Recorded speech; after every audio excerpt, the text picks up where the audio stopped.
I will account my being emotional for the fact that we've been up since 3 a.m. and I no longer have control over my tear ducts. So, you guys can agree with that. Thank you, Sam. Welcome to Atlantic City, and girls, welcome to the place where history will happen here, the 95th anniversary.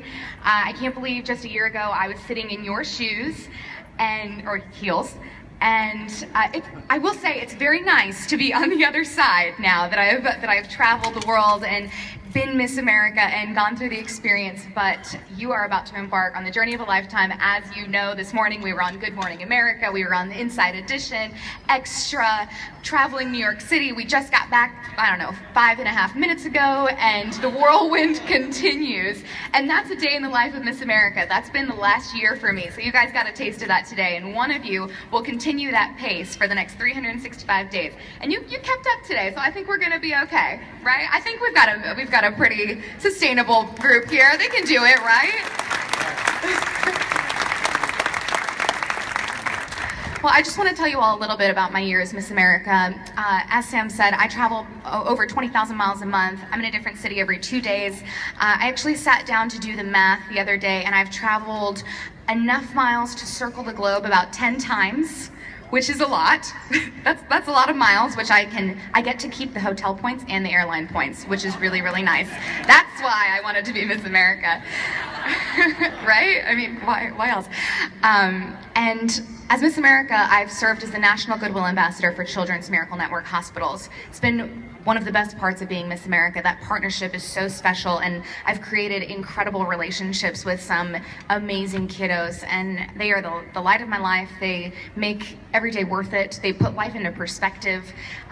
We all think about our problems every single day, and when you meet somebody that's living on a ventilator or on an oxygen tube or in a wheelchair, and that's their everyday reality, it kind of makes you realize that, you know what, I can get through whatever challenge I have today. You just think about, 7-year-old Nate from Florida or 4-year-old Maverick from Colorado, and then you remember why we do what we do.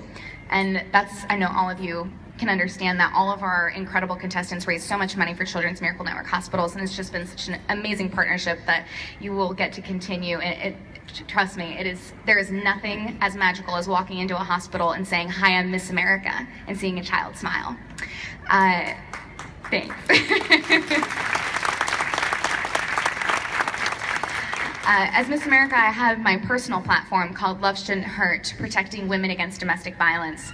And it has really been a pivotal year for the cause of domestic violence. I was able to start a social media campaign, an awareness campaign called Put the Nail in It. And you hear me talk about it a lot, and basically it's painting your left ring fingernail purple to show your support for ending domestic violence and for raising awareness and for having a conversation starter. And people ask me all the time, why is your nail painted purple? And I tell them, you know what, 1 in 4 women and 1 in 7 men are affected by domestic violence. And just by talking about it, just by making it something that we don't brush under the rug, we can do something about it.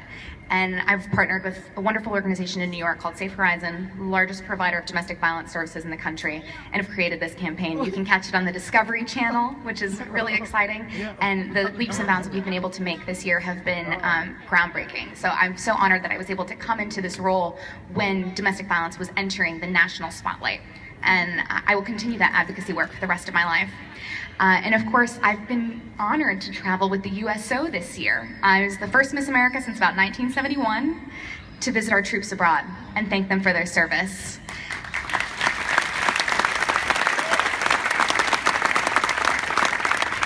So to any servicemen and women here tonight, thank you for your service. And there is nothing like walking on the stage in a hangar in Afghanistan and seeing men and women that are away from their friends and family, that are there literally protecting my right to be Miss America, and thanking them for their service. And that is something that I hope that we can continue, that legacy, with working with the USO and working with our service members. And actually my very last event before coming out to New York, my very last event outside of prep and press for Miss America was a military event with the USS America in San Diego, and visiting a military hospital in San Diego, Balboa Navy Medical Center, and I got to talk to Marines that are just getting back from those areas, and it was just an incredible experience, and I could not have picked a better way to end my reign and have that last event. So thank you again to all the service members out there. Thank you.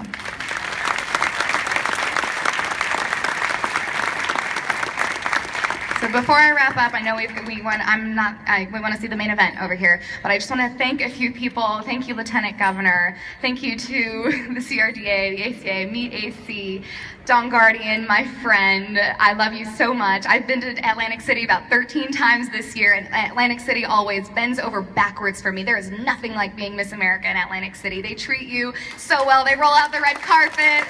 It's historic. It's beautiful. It's so much fun to be Miss America right here. I mean, we have a statue, for goodness sake. Like, it's amazing. So, Don Guardian, thank you for everything you do in supporting the Miss America program. To Atlantic Care, they let me work out in their gym at the Tropicana for free. It's great. Thank you so much. And of course, thank you to our national staff and all the work that they do in putting this together. I was telling the girls earlier, this is a logistical nightmare to corral 52 different people and make sure everybody's good and happy and safe. And they work with our sponsors, Joseph Ribkoff, which I get to wear, B-Bronze, Sunless, is amazing providers of things that give us the opportunity to be title holders, to be Miss Americas, to be state title holders, and we couldn't do it without all our supporters, without all our sponsors, and of course, Josh Randall, Mark Angeli, and Mr. Sam Haskell.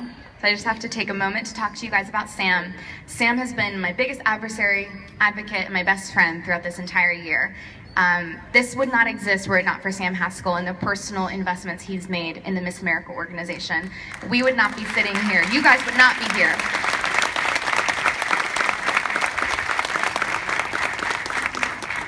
We would not be here, none of us would, if it weren't for that man over there. So we all have him to thank for the continuing history of the Miss America organization and the fact that we are crowning our 95th Miss America, and she's sitting right here.